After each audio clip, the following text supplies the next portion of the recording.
Hello everybody, welcome to the day 11 of the video series, and today we will be starting on with a new concept, that is using functional argument. We will be doing some questions. Okay, तो दो question आज करेंगे हम लोग, एक average of two numbers का और एक वो आपका पाइथागोरस थ्योरम पर एक क्वेश्चन करेंगे. Okay, so as I told you last day कि आज हम लोग ये वाला टॉपिक स्टार्ट करने वाले हैं वेयर पहले हम लोग असाइनमेंट स्टेटमेंट्स पे किए हैं और आज हम लोग से थोड़ा सा एक लेवल अप जा रहे हैं. Okay, so this is the thing. Okay, so यहाँ first let me write down the question.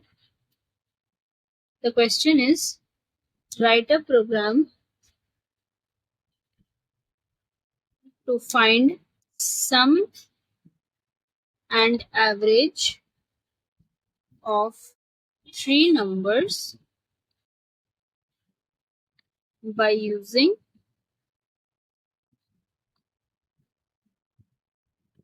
Assignment statement. ठीक है, ये असाइनमेंट स्टेटमेंट का मतलब है यहाँ पर हम लोग इनपुट लेंगे. यहाँ पर वो we writing till now we were writing string args. ठीक है, अब हम लोग यहाँ पर वेरिएबल्स को पास करेंगे. तो int a, int b and int c लिखिए. अब यहाँ पर सी एक क्लास का ब्रैकेट है. ओके, सो यहाँ पर एक सम वेरिएबल होगा. एवरेज क्या होता है? Sum of all the quantities divided by total number of quantities. It's as simple as that. और एक होगा मेरा एवरेज. ओके, तो से एवरेज वेरिएबल को मैं डबल ले रही हूँ. Why? Because we may have the content as may be divide वगैरह करेंगे तो डेसिमल पॉइंट आ सकता है. So you can take it इधर डबल और फ्लोट. ठीक है, so A plus B plus C मेरा तीन क्वांटिटी हो गया. ठीक है, divided by total number of quantity that is 3. मेरा तीन इनपुट्स है यहाँ पर. यहाँ पर हम लोग जो वैल्यू स्पेसिफाई कर रहे हैं, माइंड यू ये मेरा असाइनमेंट स्टेटमेंट से जिस टाइप का इनपुट होगा ये होगा यूजर इनपुट. ठीक है, user based input. User will be providing the input. ठीक है, और ये हर बार वैरी करेगा. तो हियर इधर you can write a plus B plus c और you can write sum divided by n where sum is equal to a plus b plus c. a, b और c क्या है? ये तीन वेरिएबल है जहां पर हम लोग वैल्यूज ले रहे हैं वेरिएबल का और सम में इसको ऐड कर रहे हैं. और एवरेज मेरा हो जाएगा टोटल क्वांटिटी, मतलब sum of all the quantities divide by total number of quantities. Okay, तो either of it you can do, but preferably what I would be suggesting over here is कि कुछ इस तरह करो. आप यहाँ पर इस तरह से लिखो a plus B plus c. This is the most optimum level of code over here. Optimum level meaning just मतलब writing it for you to understand. ये ऑप्टिमम लेवल ऑफ कोड है.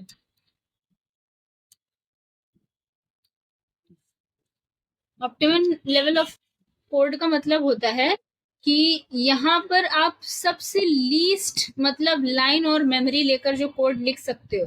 देखिए यहाँ पे एक बार सम को डिक्लेयर कर रहे थे, यहाँ पर एक बार ऐड कर रहे थे, फिर यहाँ पे उसको लिख रहे थे. यहीं पे वो तीन लाइन का प्रोसीजर को I just replaced it with one line. So I hope you get that.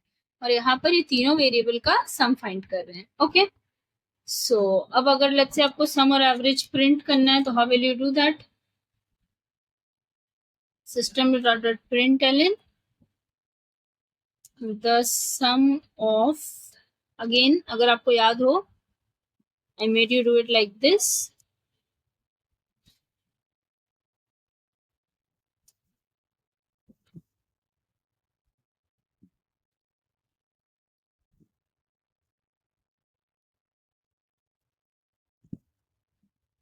Sum of A, B and C is, ठीक है, यहाँ पे प्लस ABC. ठीक है, since I have not taken the sum variable तो इस तरह से I am writing it. और इसका अगर एवरेज प्रिंट करना हो तो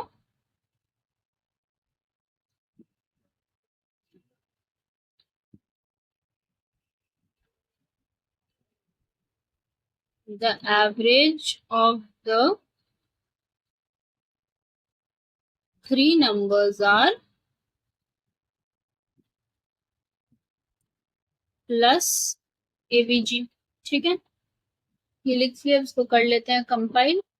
सी नो सिंटैक्स एरर्स। अच्छा, यहाँ पर ये plus as a concatenation operator काम कर रहा है because it is joining this string, okay, this string and this variable. तो आप बोलिएगा कि ये वेरिएबल तो एग्जैक्ट नहीं है, तो एक्चुअली ये यहाँ पर डायनेमिक इनिशियलाइजेशन, अगर आपको याद हो, I taught you few videos back static और डायनेमिक इनिशियलाइजेशन, जिसमें कुछ चीट शीट पढ़ाया था उसी में।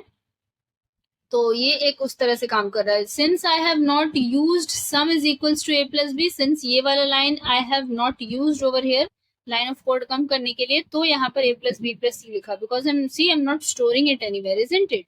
और यहाँ पे अगर sum equals to a plus B plus c लिखते तो ये वाले जगह पे पूरा आप सम लिख रहे होते इस तरह से। ठीक है, see both will work. Let's compile this. Got compiled. पहले इसका आउटपुट देख लेते हैं, उसके बाद अदर वे अराउंड देखेंगे। ओके, एवरेज कर लीजिए। नाउ सी वॉइड मेन में जब क्लिक किया, इससे पहले स्ट्रिंग आर्क्स में कर्ली ब्रैकेट्स आ रहा था, अभी नहीं आ रहा है। यहाँ पे पैरामीटर में एक प्रॉम्प्ट है जो ब्लिंक कर रहा है, जो वैल्यूज मांग रहा है। तो इंटीजर वैल्यू है, तो लेट से यहाँ पे 2 दिया, यहाँ पे 5 दिया, यहाँ पे से 7 दे दिया। ओके, इसको ओके प्रेस कीजिए और सी।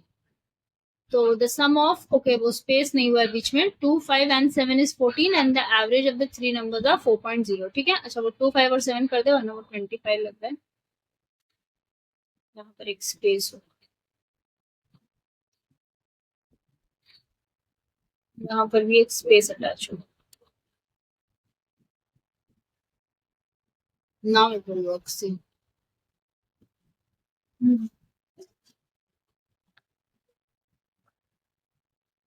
gives any random values 6, 98, 47 for example. ठीक है, see this one.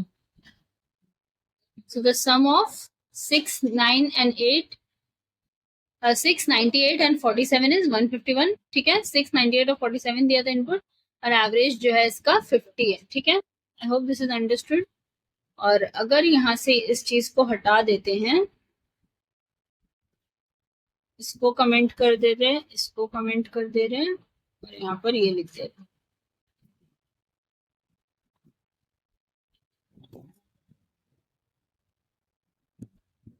इसको कंपाइल करो। सी व्हाट कंपाइल, इसका आउटपुट देख लो। आउटपुट में there would be no difference. I hope you are understanding that. कुछ भी, जैसे वही 257 ही ले लो, या मतलब 7, लेट्स से 69। देखो 2, 5 और 69 का समय 76 और उसका एवरेज है 25.0। ठीक है, सो दिस वाज इट। समझ में आ गया? सो ईदर वेज में ये काम करेगा। ठीक है, सो ये हो गया मेरा सम ऑफ थ्री नंबर्स और उसका एवरेज यूजिंग असाइनमेंट स्टेटमेंट, जहां पर ये मेरा असाइनमेंट स्टेटमेंट है। ये यूजर बेस्ड इनपुट है, माइंड यू। इससे पहले जो हम लोगों ने किया था वो प्री डिफाइंड था, वो यूजर इनपुट नहीं था। ठीक है, सो ये एक हुआ। और एक छोटा सा प्रोग्राम करेंगे जिसमें हम लोग पाइथागोरस थ्योरम अप्लाई करेंगे, तो से उसका नाम ट्रायंगल दे देंगे। ओके, ट्रायंगल नाम दे दिया। और इसमें पाइथागोरस थ्योरम सॉल्व करेंगे, where hypotenuse square is equals to perpendicular square plus base square. Very basic formula, you all must have been knowing it. So write a program to find the area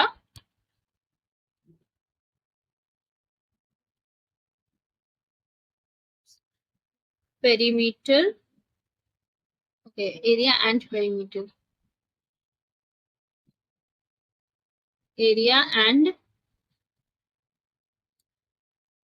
perimeter of a right angled triangle by using functional arguments, ठीक है। और take perpendicular as base as inputs, ये मेरा provided है question में। Take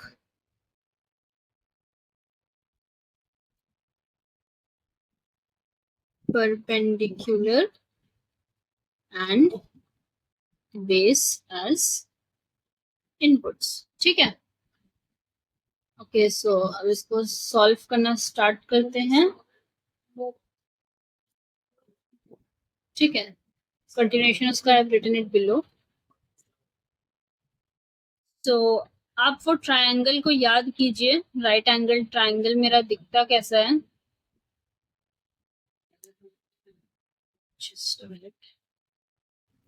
Showing error. Okay, see.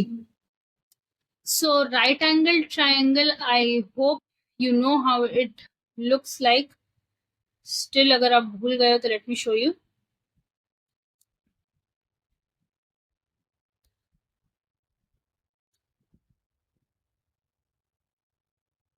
See.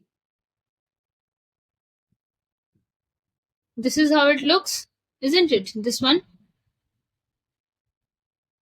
जहां पर मेरा 3 साइड्स होता है, where my side C is the hypotenuse, isn't it? And ये वाला मेरा जो है ये परपेंडिकुलर है, जो उसके बिल्कुल ऑपोजिट में है, और नीचे में जो मेरा वो लाइन है, दिस इज द बेस, ठीक है। तो A is the perpendicular, C is the hypotenuse and B is the base, where perpendicular और बेस में जो मेरा एंगल बनता है वो एग्जैक्ट 90 डिग्री होता है, so it is a right angled triangle, okay. So वही करना है यहाँ पे सॉल्व। तो एक वेरिएबल ले लेते हैं। what are the variables that we need? We need to find out the area, we need to find out the perimeter, ठीक है। और मेरा एक वेरिएबल है डायगोनल, जिसको आप ये भी बोल सकते हो हाइपोटेन्यूज भी। तो मेरा फॉर्मूला क्या होता है, h square is equals to p square plus b square, isn't it? Where my formula is, मेरा फॉर्मूला जो होता है वो होता है h square, I can't write it directly, so I'm writing it h times h, ठीक है। h square is equals to p square plus b square, isn't it? ये है हमारा फॉर्मूला। तो अगर हाइपोटेन्यूज का square is perpendicular square plus base square, तो अगर सिर्फ हाइपोटेन्यूज निकालेंगे तो यहाँ पर सिंस मेरा पावर 2 है, so this side it would be half of the thing, isn't it? मतलब अगर इधर पावर 2 है, 2 मतलब न्यूमरेटर में 2, डिनोमिनेटर में 1, तो when it goes to the right side it will become the reciprocal of it, और रेसिप्रोकल मतलब 2/1 का उल्टा हो जाएगा हाफ, तो हाफ मतलब रूट होता है, इजंट इट? सो डी या फिर एच, अगर आपको डी नहीं पसंद आ रहा तो you can also take it as H, H मतलब मेरा हाइपोटेन्यूज, ठीक है। तो रूट के लिए क्या करेंगे, since it is root, because power मेरा हाफ हो जाता है और half power is the root, तो मैट डॉट SQRT, और यहाँ पर आपको पेरीमीटर लिख लेना। अच्छा, पेरीमीटर और बेस आपका, परपेंडिकुलर और बेस आपका इनपुट का, इजंट इट? देखिए, take perpendicular and base as input, तो एक ले लो परपेंडिकुलर के लिए P और एक बेस के लिए B, ठीक है। तो परपेंडिकुलर, तो P times P plus B times B, ठीक है। This is it. So I hope आपको ये समझ में आ गया होगा कि हाइपोटेन्यूज कैसे निकाला है। This formula is very basic guys, come on. Okay, सो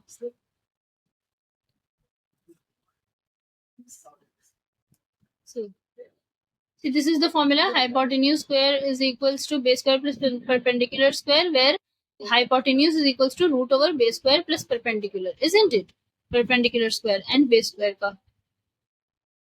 तो ये हो गया मेरा हाइपोटेन्यूज फाइंड। अब क्या करना है, एरिया और पेरीमीटर फाइंड करना है। तो एरिया ऑफ अ ट्रायंगल क्या होता है बोलिए, half times base times height, तो हाफ मतलब 1/2 टाइम्स बेस के लिए मेरा यहाँ पे क्या वेरिएबल है, देखिए b है, तो वही b लिख दो, टाइम्स हाइट के लिए मेरा क्या वेरिएबल है, हाइट के लिए वेरिएबल मैंने परपेंडिकुलर लिया है p, ओके। मतलब this part of the triangle is nothing but the height of the triangle. This part that you see here, this part perpendicular is nothing but the height of the triangle, isn't it? Where AC is the hypotenuse, BC is the base and AB is the perpendicular or the height. तो वही है यहाँ पर.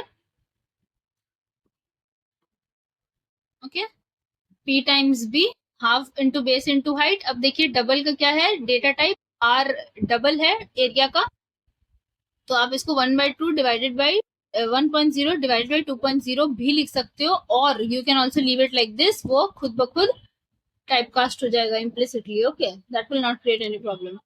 और अगर perimeter है तो perimeter क्या होता है, sum of all the sides. तो राइट एंगल ट्राइंगल का मेरा 3 साइड्स है, base, perpendicular and hypotenuse. Base और परपेंडिकुलर दिया था, हाइपोटेन्यूज मैंने निकाल लिया है. तो now I am having all the sides. What I have to do here is simply add up all the sides. P plus B plus H. ठीक है, where H is my hypotenuse that I've computed. P and B were the inputs that was given by the user using functional arguments, Bluger method, and this is the perimeter that I found out. और ये मेरा area है. Okay, अब इसको print कर लेते हैं. system.out.println the area of the right angled triangle is, ठीक है, plus area variable. Similarly perimeter निकालना है.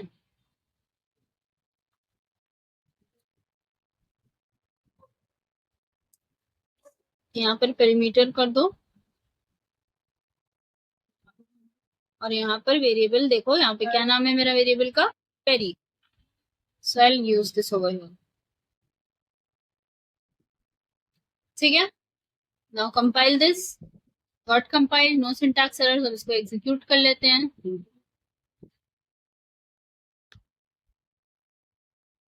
ओके, बेस और परपेंडिकुलर मुझे इनपुट देना है. Okay, so let's say perpendicular I am giving it as 5 और बेस जैसे कि दे देते हैं 3.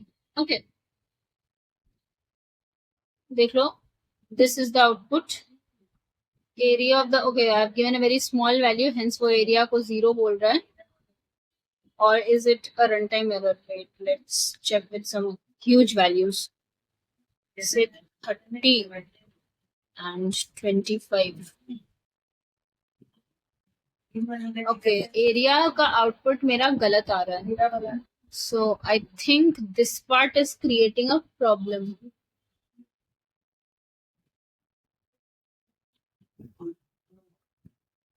Now let's check.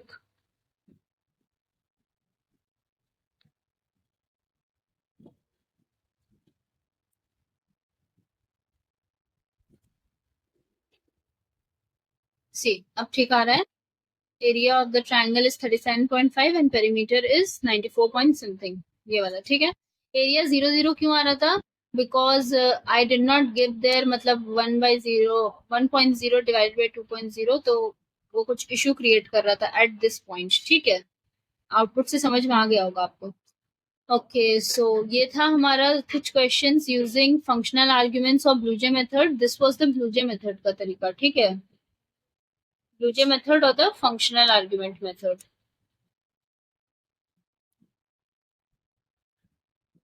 So I hope you have understood this and this was easy to understand. This was all for today. Keep in touch and follow the video playlist series and like and share, subscribe to my channel and do share it with your friends. Thank you.